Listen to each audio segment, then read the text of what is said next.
Hey, everybody, welcome to Character Modeling Week 9. That's correct, Week 9. We're almost there. 3 weeks left, so do keep in mind that if you're a little behind on everything, please contact me immediately. That way we can work on your assignments and go from there. Other than that, let's get into it. So this week, we're going to start skinning the model. So we're going to finish our rig this week and actually start skinning it to the rig. So that way when you actually move the rig, the model should move. And that way it should work perfectly. So yeah, that's what we're going to be focusing on this week.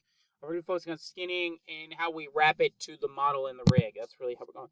So it's really the next step after rigging. After you've built your rig, the process of attaching a mesh to a 3D model to a virtual skeleton or the rig is skinning. And this is so that when we move the rig of the character, the skin will move together with the rig, which allows to create a quality character animation.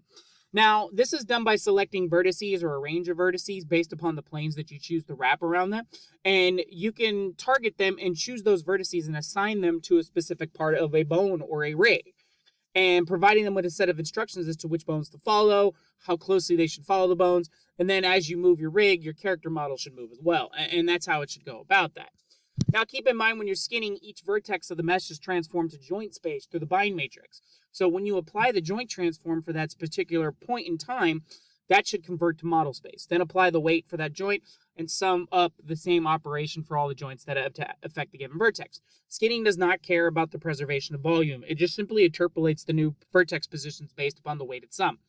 Now, do keep in mind that means that if you bend a shoulder too much, this is going to cause the joint to appear bulge. And it's the same thing if you twist an area too much, you're going to see the candy wrapper effect, what looks like you're twisting and then it just rips everything apart. I wouldn't do that. So that's something to keep in mind with. So you have to keep in the balance of which vertices to choose and which target coordinates to point.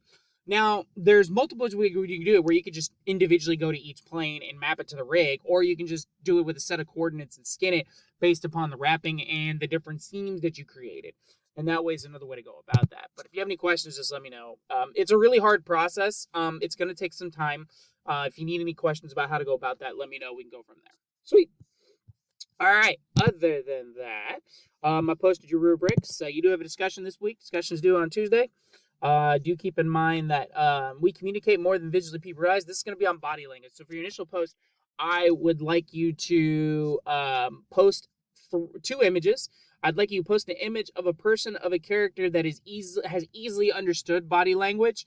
Then I'd like you to post an image of a person that doesn't have easily understood body language. So one that's specific, you know what that person's trying to portray based off the language, and one that isn't as specific, and it could be ambiguous.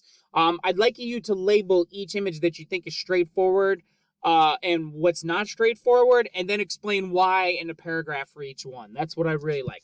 For your reply post, I'd like you to ask if you agree with that person, disagree with that person, give reason and examples why, and go from there. I'm looking for at least 2 to 3 paragraphs for your reply post, and go from there. So that's for your discussion post.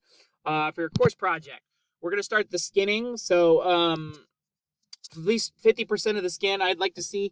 Please submit me the assignment, the project. Rendered images will not work at this point. So send me the images. Send me the project itself, and we can go from there. And I'll take a look at the rigs and the skins. I'd like at least see 50% of the model skinned. That would be great. Another thing also, the rig should be finished. So you should have the finished rig. The skeleton should be fully built. All the vertices should be properly knocked out. Your weighting should be added to it. Everything should be ready. Now, you don't have to rig the face. You don't have to rig the fingers and the toes. I just want to see the head, torso, arms, hands, legs, and feet.